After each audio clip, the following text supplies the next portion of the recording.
ஞானானந்தமயம் தேவம் நிர்மலஸ்படிகாகிருதிம் ஆதாரம் சர்வ வித்யானாம் ஹயக்ரீவம் பாஸ்மகே. நெக்ஸ்ட் ஜென் அஸ்ட்ரோ டிவி நேயர்களுக்கு அஸ்ட்ரோ கேஎஸ் ஐயங்காரின் பணிவான நமஸ்காரங்கள்.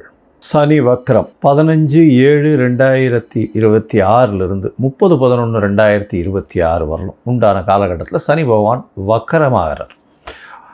முதல்ல சனி பகவான் வக்கரம் என்னைக்கு ஆகிறார் அப்படின்னா ஆனி மாதம் 31ஆம் நாள் புதன்கிழமை சனி வக்கரமாகுது. சரி, வக்கரம்னா என்ன அப்படின்னு பார்க்கும்பொழுது, வக்கரம் அப்படின்னு சொல்லும்பொழுது அதாவது வருட கிரகங்கள்னு சொல்லக்கூடிய குரு சனி இந்த 2 கிரகங்களுக்கும் சரி, மற்றபடி சுக்கிரன் செவ்வாய் மற்றும் புதன் இந்த 3 கிரகங்களுக்கும் வக்கரகதி நிச்சயமாக உண்டு. என்னென்னா சூரியனிலிருந்து, அதாவது எந்த ஒரு கிரகமோ அந்த கிரகத்திலிருந்து 5ஆம் இடத்திற்கு சூரியன் வரும்பொழுது, அதுவும் சனிக்கு பார்த்தோம்னா சனிக்கு 5ஆம் இடத்தில் சூரியன் வரும்பொழுது வக்கரகதி ஆரம்பமாகிறது. 9ஆம் இடத்துல வரும்பொழுது வக்கர நிவர்த்தி அடையும். இது ஒரு முறையும் வரக்கூடியது. ஒரு தடவைக்கு 2.5 வருஷம் ஒரு சனி பகவான் ஒரு ராசியில் இருக்கார் அப்படின்னா 2 முறை வக்கர அடையக்கூடிய வாய்ப்புகள் மிகவும் அதிகம். அதாவது ஒரு வருஷத்துக்கு ஒரு தரம் அடையக்கூடிய வாய்ப்புகள் நிச்சயமாக உண்டு. சரி, இந்த சனி வக்கரம் அப்படின்னும் பொழுது அவருடைய வலிமை சற்று கம்மியாக கூடும். இதனால் என்ன அப்படின்னா கெடு பலன்கள், அவரால் கெடு பலன்கள் கொண்ட ராசிக்காரர்களுக்கு சற்று அதாவது இளைப்பாறக்கூடிய வாய்ப்புகள் உண்டு, மூச்சு விடக்கூடிய வாய்ப்புகள் உண்டு. அதாவது 7.5 சனி, அஷ்டமத்து சனி, அர்த்தாஷ்டம சனியெல்லாம் நடக்கிறவர்களுக்கு கொஞ்சம் பிரச்சனைகள் சிறிது காலம் நிச்சயமாக நகர்ந்து செல்லக்கூடிய வாய்ப்புகள் உண்டு. சரி, இப்போது சனி பகவான் என்ன ராசியில் இருக்காருன்னு பார்ப்போம். அதாவது மீன ராசியில் இருக்கார், உத்திரட்டாதி 3ஆம் பாதத்தில் இருக்கார். 3ஆம் பாதத்தில் வக்கரகதி அடையார் 15/7/2026. அதுக்கப்புறம் 31/8 அப்போ பார்த்தோம்னா 2ஆம் பாதத்துக்கு வரார். அதாவது உத்திரட்டாதி 2ஆம் பாதத்துக்கு வரார். அதற்கு பிறகு 30/10/2026 அப்படி பார்த்தோம்னா அன்னைக்கு 1ஆம் பாதத்துக்கு வரார். அதற்கு பிறகு 30/11/2026க்கு 1ஆம் பாதத்திலிருந்து வக்கர நிவர்த்தி அடைகிறார். சரியா? வக்கர நிவர்த்தி பலன்கள் தனியாக பார்ப்போம். இப்போ வக்கரத்தினுடைய பலன்கள் என்னன்னு பார்ப்போம். இந்த காலகட்டத்தில் சனி பகவானுடைய வலிமை குன்றி இருக்கக்கூடும். அதனால் கோச்சார பிரகாரம் வரக்கூடிய பிரச்சனைகள், இன்னல்கள் சற்று கம்மியாகக்கூடிய வாய்ப்புகள் நிச்சயமாக உண்டு. அதுவும் இந்த 7.5 சனியில் இருக்கிறவா கும்பம், மீனம், மேஷம் இந்த 3 ராசிக்காரர்களுக்கும் 7.5 சனி போயின்னு இருக்கு. அது தவிர பார்த்தோம்னா தனுசு ராசிக்காரர்களுக்கு 4ஆம் இடத்துல அர்த்தாஷ்டம சனி, சிம்ம ராசிக்காரர்களுக்கு அஷ்டமத்து சனியும் போயின்னு இருக்கு. இந்த காலகட்டத்தில் இவாளுகெல்லாம் சற்று பிரச்சனைகள் சற்று குறையக்கூடிய காலகட்டமாக இருக்கும். ஒரு சுமூகமான நிலைமை வரக்கூடிய வாய்ப்புகள் நிச்சயமாக உண்டு. சரி, இந்த சனி பகவானுக்கு பிரச்சனைகள் வலிமை குறைந்தாலும் சில இடத்துல உங்களுக்கு பிரச்சனைகளை அதிகமாக கூட்டக்கூடிய வாய்ப்பு உண்டு. அதாவது சில ராசிக்காரர்களுக்கு பரம எதிரியாக இருக்கக்கூடியவர், அதுவும் சிம்ம ராசி, கடகராசியெல்லாம் பரம எதிரின்னு சொல்லக்கூடியவர். அந்த மாதிரியான ஒரு கிரகம் இந்த சூரியனுக்கும் சந்திரனுக்கும் சனி மிகப்பெரிய எதிர் கிரகமாக சொல்கிறது. அதனால தான் சனி பகவான் 7-8 அதிபதி அப்படின்னு சொல்கிறது. 6-7 அதிபதி சிம்மத்துக்கு. இதன் மூலியமாக கடன் தொல்லை, நோய், தவிர அசிங்கம், அவமானம் இது எல்லாத்தையுமே கொடுத்துருவார். இந்த அஷ்டமத்து சனி வந்ததுன்னா கேட்கவே வேண்டாம், எல்லா பிரச்சனையும் கொடுப்பார். அதாவது மிகப்பெரிய அசிங்கம், அவமானம் இது எல்லாத்தையுமே கொடுத்தே தீரணும் அவர். அந்த காலகட்டத்தை தாண்டித்தான் எல்லாரும் போயாகணும். சரி, இப்படி இருக்கக்கூடிய காலகட்டத்தில் என்னென்ன எளிய பரிகாரங்கள் பண்ணலாம் அவருக்கு? அதாவது பரிகாரங்கள் அப்படின்னு சொன்னால் அவருடைய முதல்ல அவருடைய காயத்ரி மந்திரம் இல்லை அவருடைய ஸ்லோகம். அதாவது ஸ்லோகம்னு சொல்லமே ஆனால் நீலாஞ்சன சமாபாசம் ரவிபுத்திரம் ஜமாக்கிரம் மாயா மார்த்தாண்ட சம்பூதம் தம் நமாமி சனேஸ்வரம் அப்படின்ற இந்த ஸ்லோகத்தை சொல்லிக்கொண்டு வருவதன் மூலியமாக சனி பகவானுடைய பிரச்சனைகள் குறையக்கூடிய வாய்ப்புகள் உண்டு. அதுவும் சனிக்கிழமை சொல்கிறது இந்த 139 நாளும் சொல்கிறது ரொம்பவும் நல்லது. இது இல்லை அப்படின்னா அதாவது ஓம் காகத்வஜாய வித்மஹே கட்கஹஸ்தாய தீமஹி தன்னோ மந்த பிரச்சோதயாத்துன்னு ஒரு நாளைக்கு 8 முறை சொல்கிறது மிகவும் நல்லது. சரி, இதை விட கொஞ்சம் இதுவாக இருந்ததுன்னா பக்கத்தில் இருக்கிற கோவில்களுக்கு போயிட்டு வர்றது. அதாவது சனீஸ்வரன் நவக்கிரக சன்னதியில் சனீஸ்வரனை சனிக்கிழமை வழிபட்டு வருது. ஆஞ்சநேயர், அது தவிர விநாயகர், இவர்கள் இருவரும் கட்டினவர்கள், அதாவது சனீஸ்வரனை கட்டியவர்கள்னு சொன்னவார். அதனால் இவர்களை பார்த்துட்டு இவர்களை சேவிச்சுட்டு வர்றதன் மூலியமாக உங்களுடைய பிரச்சனைகள் நிச்சயமாக விலகக்கூடும்.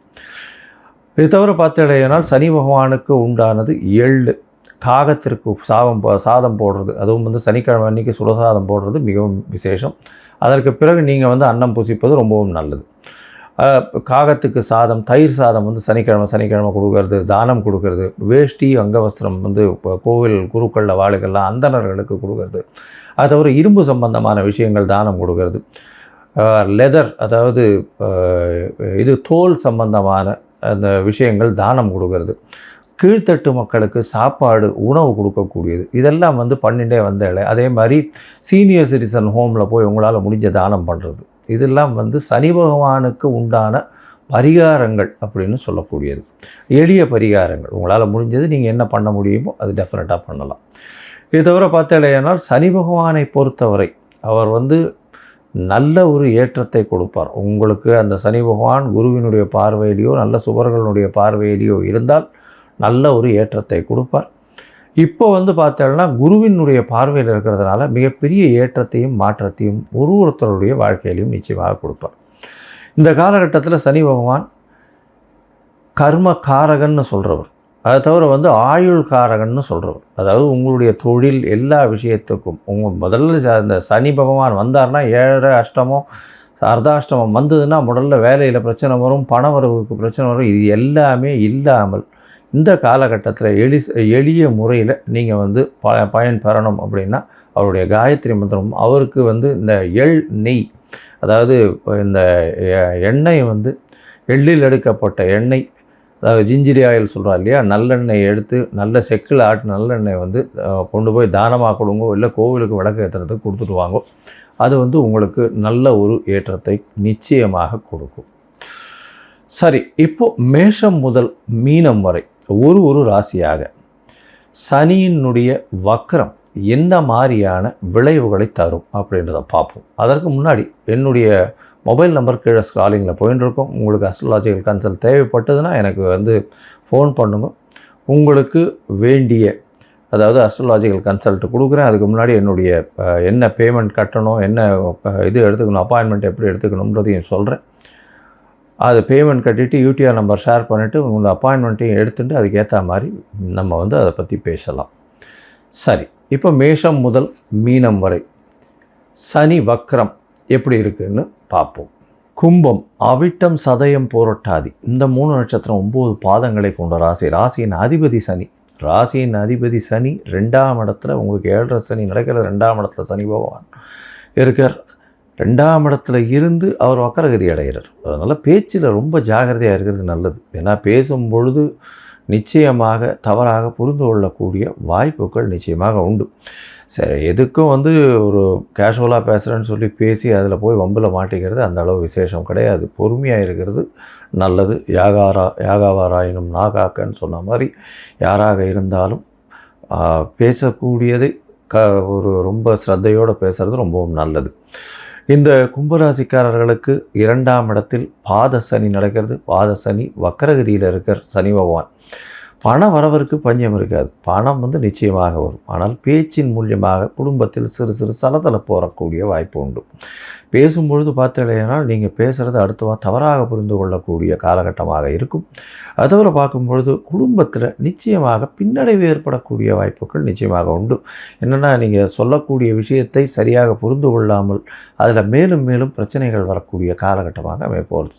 உங்களுடைய ராசிக்கு பார்த்தீங்கன்னா 2ஆம் இடத்தில் இருக்கக்கூடிய சனி பகவான் 8ஆம் இடத்தையும் பார்க்குறார். 8ஆம் இடத்தை பார்க்குறது அப்படின்னும் பொழுது உடல் நலத்தில் சற்று பேணி காண வேண்டிய கட்டாயம் இருக்கும். அதோட ஏன்னா 8ஆம் இடத்தை அவர் பார்க்குறதுனால நிச்சயமாக வெளியூர் வெளிமாநிலம் அந்த ஷார்ட் ட்ரிப் போயிட்டு வரக்கூடிய வாய்ப்பு, திடீர் பணவரவு வரக்கூடிய காலகட்டமாக இது அமைய போகிறது.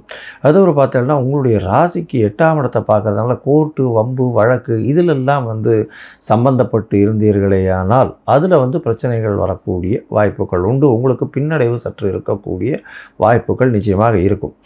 அதனால் அதை தவிர பார்த்தோம்னா 4ஆம் இடத்தை வந்து சனி பார்க்குறார். 4ஆம் இடத்தை பார்க்கும்பொழுது உங்களுடைய சுகங்கள் குறையக்கூடிய வாய்ப்புகள் உண்டு.